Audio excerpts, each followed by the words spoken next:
Hi, and welcome along to a brand new show called The Warm Up, where we preview the game at the weekend, which of course this weekend is the early kickoff, Arsenal versus Burnley. We are down here at the Emirates Stadium. Man, it seems like forever. It seems like forever. Got James, got Cecil with me to preview the game, and guys, big game, man. Big game this weekend. Definitely. I've got to get the win. Got to keep it going, keep up the momentum. Got to get the win. All right, well, let's take a look at what this game is going to be all about.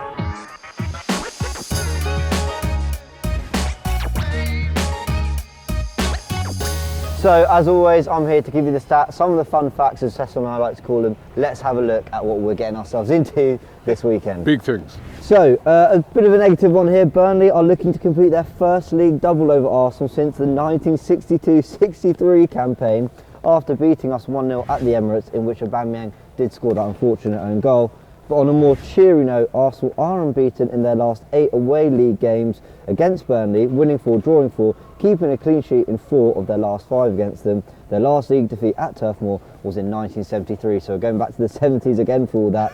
And Arsenal have won 4 of their last 6 Premier League games away from home this season, losing 2 of them as well, as many as they did in their previous 18 on the road, so things are definitely starting to look up in that sense. Okay, so those are your fun facts. Some mixed ones there. Let's have a look at Burnley's last 10, because there's a mixed bag in that too, and we need to know what we're coming up against now. So as you can see here, 2 wins in their last 10 doesn't look good, but there's quite a few draws there as well. The big one really, we're looking at their last 2 results, losing 4-0 at Spurs. Yeah, that might give us a bit of encouragement. Spurs don't really score a lot of goals, so to score 4 against them maybe suggests we can do the same, but they did respond well against Leicester, getting a 1-1 draw in a game which they did play very well, to be fair, so I think we can expect a tough one at Turf Moor. Okay, so we've looked at their last 10, a mixed bag there, maybe something to be encouraged about, but let's have a look at our record against them in the last 6 games. So as you can see here in the graphic, yeah, we look all the way back to that 5-0 win against them, Arsene Wenger's last ever home game in charge at Arsenal. Since then, a couple wins, but in the last 2, we've not beaten them. We've not even scored in 180 minutes of football against Burnley. That is slightly worrying and something we're definitely going to need to change on the weekend. James, it's going to be a hard game, Robbie, as well. What do you think? You know what I mean? No goals in 180 minutes. Tough game, man. You know what I mean? It's always tough at Burnley. I remember that game at Burnley when Koscielny scored that last-minute goal, which now that would have been ruled out by VAR. Yeah, you know what I mean? But it's always, some of those, that record there looks great, but it's always tough there. But I think we're a little different, but... Yeah. Thank you for those facts, James, but no better person to listen to than a Burnley fan. So let's see what the Burnley fan has to say. Hi guys, Joe Redman from Turfcast podcast here, just giving my thoughts ahead of the Burnley-Arsenal game this weekend at Turf Moor. In terms of our season so far, it's not been one to remember if we're going to be brutally honest. We're currently in 15th in the Premier League table at the minute, which is not where you want to be at this stage of the season.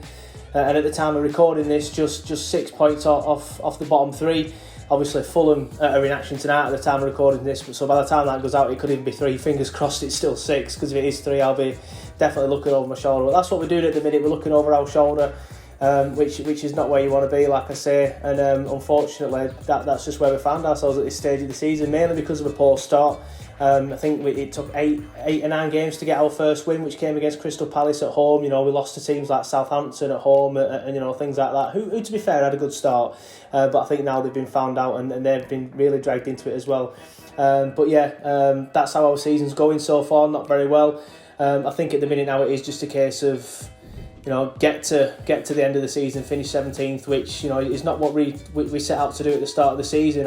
In terms of how we're going to approach the game, personally, what I think we'll do is similar to what we did at the Emirates early this season, where obviously we did a job on you, partly thanks to you in the own goal. But we managed to do a job on you. It worked then. It doesn't always work against Arsenal. Obviously, that was the first time we've beaten you guys in quite a while. It tends to be a case of Arsenal, the way that you play, sort of like the passive move, drags us out of position. And that does tend to work against Burnley for Arsenal. That's how City have so much joy against us as well, to be fair. But I think what we'll do, we'll approach the game in a similar manner. 2 banks of 4, nice and compact. Force you out wide, so you have to put the crosses in because we know that Benby and James Tarkowski are in the middle and they're going to mop everything up. Well, 9 times out of 10 they're going to mop all the headers up because they are that type of defender. Both of them are very, very solid in the air. and then try and hit you sort of like on the break. Obviously, we're not known for free-flowing attacking, counter-attacking football, but sort of like try and get you on the break in terms of when you've obviously thrown quite a lot of players forward. And what we will do is we'll obviously try and play for set pieces. Definitely, that's what we do. Get a corner, get a free kick which we can whip in. And the good thing for us now is that Chris Wood's back, so we've had a few games where he's not really been firing. I mean, he hasn't got a goal since his injury, but against Leicester he looked really sharp, and it looked like the break that he had did him the absolute world of good. Who is Burnley's danger man? There's no one really that's like a danger man for Burnley. Normally at this position I'd like to say Dwight McNeil, because he's the one that can create stuff, he's the one that can get on the ball and run at defenders, and he probably is the only player that can do that in a Burnley shirt really still. He's the only player that sort of like has that little bit of a spark. The rest of them are, you're just your solid footballers that do a job in certain positions. Johan Berg Gudmundsson, if he's back, he's a very underrated player, and I don't think opposition teams and opposition fans realise how good he is. Whether he'll be back or not, I'm not sure. He has had an injury. But if we have Johan on the right and Dwight on the left, I'll go for them two, because that's where we're at our strength, and we've got a nice bit of balance on both wings. At the minute, like I said, Johan has been injured, so we've been playing Josh Brownhill on the right, and as much as I love Josh Brownhill, he's a central midfielder, he's just wasted on the right, and he's very, like I say, he's wasted on the right and doesn't get the balls in and run up and down the wing like you'd like a winger to. So yeah, fingers crossed we have Johan back. I'd even stick Brownhill in the middle if I'm being honest with you, and do that. But if I had to choose one person, I'd still say Dwight McNeil. He has had a bit of a poor season. Which Arsenal do I fear the most? It's got to be Aubameyang, hasn't it? He's head and shoulders above the rest for me in that Arsenal team. I know he's had a poor season, but recently, I think from the outside looking in, he's started to do a little bit better. But he's the one that's got that quality. He's the one that can unlock defences with a thunderbolt or whatever, or even a nice pass. I like Aubameyang. I think he's a very, very good player. Obviously, there's been a lot of rumours and stuff recently about certain things and why his form wasn't as good as it can be. I'm going for 1-1 because I always got to back Burnley at Turf Moor, and I think we played well enough against Leicester to give me a bit of hope. If you'd have asked me that question straight after the Spurs defeat, obviously we lost 4-0 to Spurs at the weekend, I'd have said no chance, we're going to get absolutely murdered here. But yeah, there were some signs of improvement against Leicester, so fingers crossed we can take that into the Arsenal game. The Burnley fans said some interesting stuff in that, innit? Yeah. Do you know who else said some interesting stuff? Arteta in his press conference. Let's see what he had to say. Arteta said in his press conference, it was always really tough to play against them. At home, it was a really tricky game because we played with 10 men and we ended up losing on a set piece, which is a big part of the game. So hopefully we can have a very different result this time.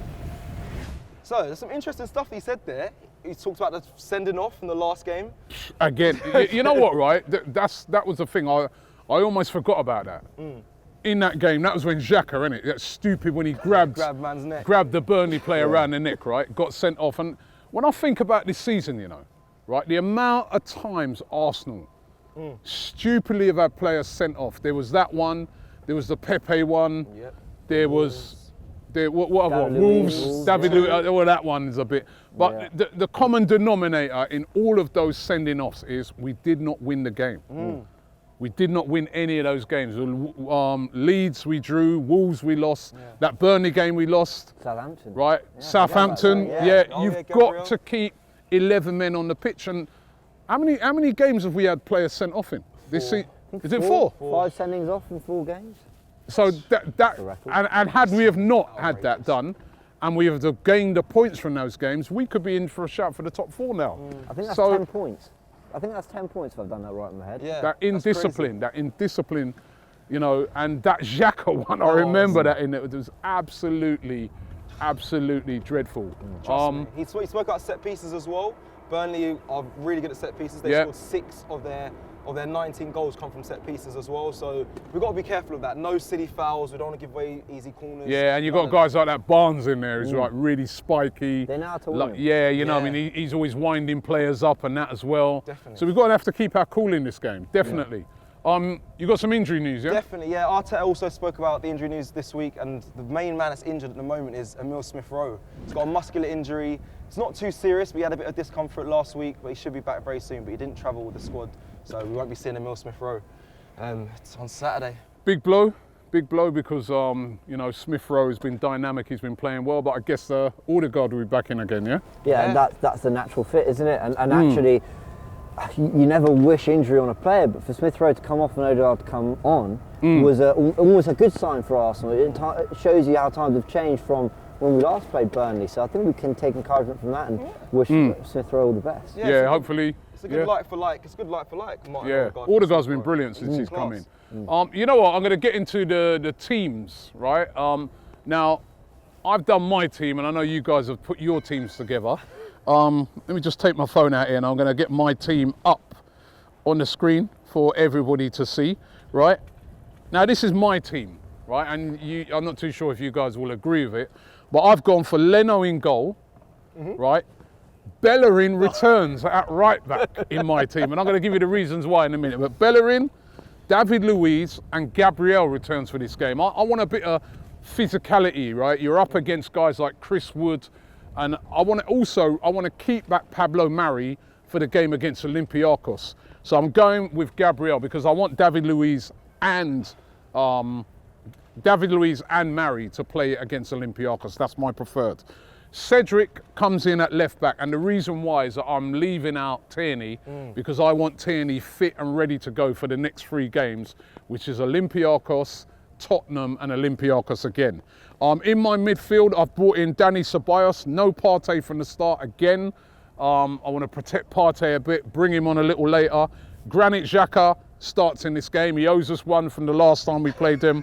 And then in front of them, a front 3 of Pepe, Odegaard and Willian. Willian is back. I'm with you. Willian stays in, man. He had a good game. It would be terrible to drop him after him having a good game. And then I think Lacazette is made for this game. More physical, more direct. I'm leaving out Aubameyang. I'm leaving out Saka. I am saving those guys for the games against, as I said, it's not just the Olympiacos game. It's Olympiacos, Tottenham, Olympiacos. That's what I'm looking at. I want those players there. Saka, Aubameyang, Tierney and Partey to play all 3 of those games. So I'm resting them for this. James, what's your team? 3 big games in 7 days. You're right to look out for that. So I agree with you on the back 5. You went Bellerin as well? I went Bellerin Left as well. out Tierney? I left out Tierney because for the same reasons. I think I want him fresh for those 3 big games. Mari I want for Olympiacos, so Gabriel plays. You could argue for Holding starting, but I personally wouldn't. I'd stick with Luiz, who's been doing very well. It's Luiz's physicality and able to deal with the real battles in this game, which I prefer over Holding. I agree. Ceballos and Xhaka, yeah, you're right. Xhaka owes us one. I mean, he's quite the king of redemption arcs, isn't he? Yeah. He's another comeback. So, redemption arcs. Plus, he plays every game. Redemption arcs. That guy's fitness levels must be unbelievable. He plays every game, doesn't he? I know. And that's a reason to rest him, but I wouldn't, because I think the way he plays actually suits. Yeah. You know, he's able to play lots of games. There's one change for me though. I bring in Martinelli for Willian personally.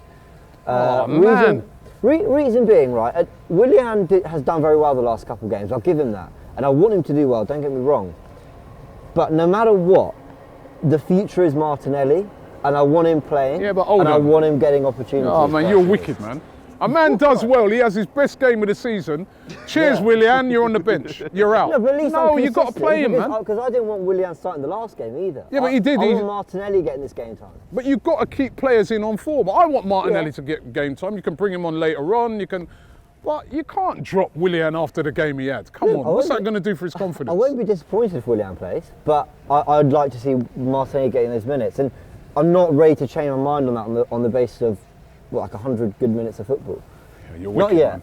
Wicked. What's your team? Interesting. No, interesting you said there about you don't take players out that are on form. I'd have questioned, because my change is I've got Aubameyang instead of Lacazette, and I'd say that Aubameyang's on form, and I wouldn't drop him for Lacazette. So my 11 is quite simple. Yeah, but Aubameyang didn't start in the last game, did he? Right? Lacazette started, scored the penalty.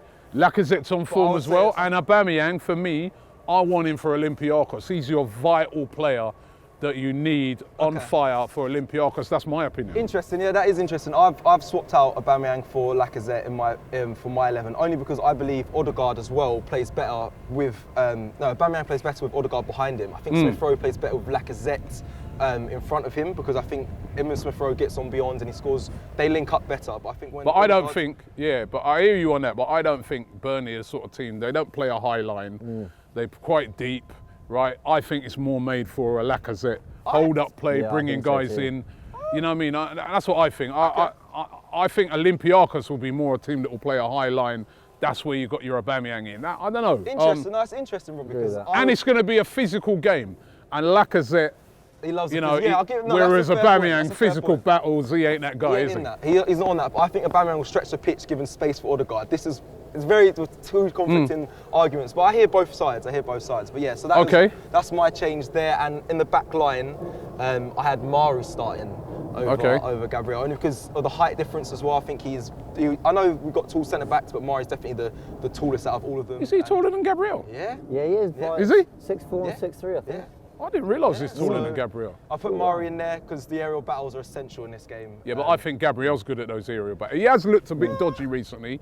We also got to play him back into form because we're going to need him for the end of the season. I want him But coming Gabriel, Luis, physical. You know, Burnley, they thrive off of that physicality, that physical battle. Chris get red cards. Chris Wood up. That's true, but Chris Wood up front as well. He's a handful. I think Gabriel. He's got the pace to recovery. He's strong. He's rugged. So is Luis. So is Xhaka. You're not going to get bullied with them three in the team. That's what I think. That's why I'd have them in. What about Kieran Tierney? Kieran Tierney, I'm keeping him in. He's in there. You're starting him? Not for mine. Wow. What if anything happens to him? No. For me, he gets rested in that I'm game. with Robbie on this, yeah. He gets rested for Protect me. him at all costs. Wrap him in cotton wool, don't let him do Cotton, that. get the cotton wool out, man. Get the cotton wool out. Right? Hey, listen. You guys can select your team as well. Don't forget, go onto AFTV VIP, and you've got the match selector in there. So get onto that and select your team. We're really interested to find out what team you're going with. Finally, guys, it's time to predict the game. It's up the Arsenal, mate. It's good to be back. Come on, you Gunners, man. That's what I missed about being down here, man. I missed this, man. Right? But Cecil, we're going to start with you, man. Your prediction. My prediction, I think it'll be a low-scoring game. I think it is. I think a lot of the games coming towards the end of the season now are very you get your one and you shut up shop. So I think it's going to be a low-scoring game. And looking at the last game, it was only a 1-0 to them, unfortunately. But I think when we play them tomorrow, it's going to be 2-0 Arsenal. 2-0? Yeah, I'm feeling confident. 2-0. James? I went for a 1-1, which I know probably makes you the most pessimistic fan, but sorry, I know you guys look at me like that. God's a but bloody I think, boring, isn't it? yeah, I know. I You have to think start calling you James Milner instead of I like that. Oh, anyway, James. God, 1-1. I think we're in that stage of the season now where there's context for every game. You're playing it going, well, next game's Olympiacos in the Europa League. Some people have cup ties, some people Burnley in a relegation battle. I think all these things now play a bigger part on the game than they would have done in November, December, even January. And that's why I think, Burnley fighting and us having other games to worry about might just make it a 1-1 there. All right, I'm going for an Arsenal win. I'm going to go 2-1 Arsenal. I think that if the same Arsenal that played against Leicester, that played the first half against Wolves, that played against Leeds with that tempo turns up against Burnley, I'm going 2-1. Burnley had a game during the week as well against Leicester. Tough week. We've had a whole week to put our feet up. There's no excuses for us to go into this game with a low tempo.